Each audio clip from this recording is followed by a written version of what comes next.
Hello everyone, कैसे हैं आप सभी। मैं MS Khan, welcome to our YouTube channel the learner makes Udaan. आपकी कोशिश हमारी। तो जैसे कि हम जानते हैं हमारी लॉ की सीरीज चल रही है जिसमें हमारे पास बहुत सारे सवाल आए हैं, जिसमें से हमने जो सवाल को सिलेक्ट किया है वो है हमारा आज का सवाल कि कब्र से शव निकालने के लिए किस अधिकारी की परमिशन की आवश्यकता होती है, जरूरत होती है। उसके लिए हमारे आंसर देने के लिए हमारे एक्सपर्ट हैं assistant professor doctor Mohammad Zakir sahab. तो मैं उन्हें बुलाना चाहूंगा कि प्लीज सर आप आएं और हमारे जो व्यूअर्स हैं, जो हमारे देखने वाले हैं, उन्हें प्लीज का जवाब दें और इस पर रोशनी डालें। आइए sir. Hello sir. Hello everyone. ये सवाल है आपका कि कब्र से शव निकालने के लिए किस अधिकारी की परमिशन की आवश्यकता होती है। देखिए, बहुत सारी कंडीशंस होती हैं।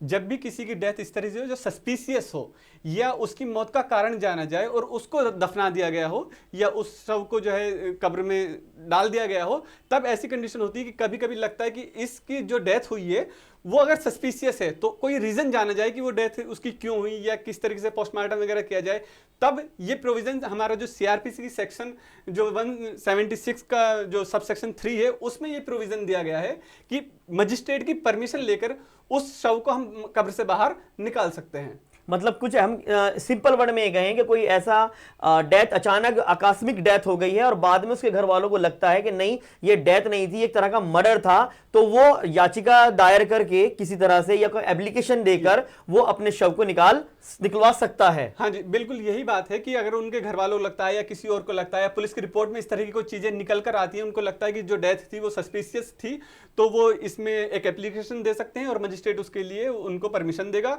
और मजिस्ट्रेट को जो है वो एग्जीक्यूटिव मजिस्ट्रेट इसकी परमिशन देते हैं। इसमें जुडिशियल मजिस्ट्रेट की नीड नहीं है, नहीं, एग्जीक्यूटिव मजिस्ट्रेट ही काम करते हैं। एग्जीक्यूटिव मजिस्ट्रेट या स्टेट गवर्नमेंट ने जिसको भी इस चीज के लिए अपॉइंट कर रखा होगा वो इसकी परमिशन देते हैं, तब शव को जो है कब्र से बाहर निकाला जाता है। एक सवाल और मेरे जहन में आ रहा है कि क्या इसका कोई टाइम पीरियड होता है कि भाई अगर दफनाए हुए भी 2 महीने हुए, 3 महीने तभी निकलवा सकते हैं, कभी भी हो सकता है? नहीं, उसके लिए जो एक्सपर्ट्स होते हैं वो अपनी राय देते हैं कि उस डेड बॉडी को निकालने से कुछ फायदा होगा या नहीं होगा।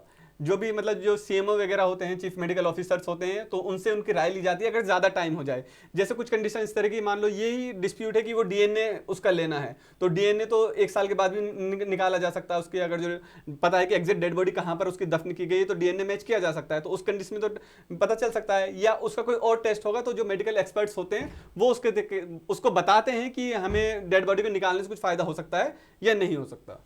Thank you sir, thank you so much. तो स्टूडेंट, अब आई होप्स आपको हमारे ये वाला लेक्चर पसंद आया है, और अगर आपके लिए नॉलेजेबल था तो प्लीज हमारे चैनल को लाइक कीजिए, चैनल को सब्सक्राइब कीजिए, बेल आइकन को ऑन कर दीजिए ताकि आने वाली नोटिफिकेशन सबसे पहले आप तक पहुंच सके। और अगर आपका कोई सवाल है तो प्लीज कमेंट बॉक्स में हमें अपने सवालों को भेजिए, अपने क्वेश्चंस को भेजिए, हम उसका जरूर आंसर करेंगे।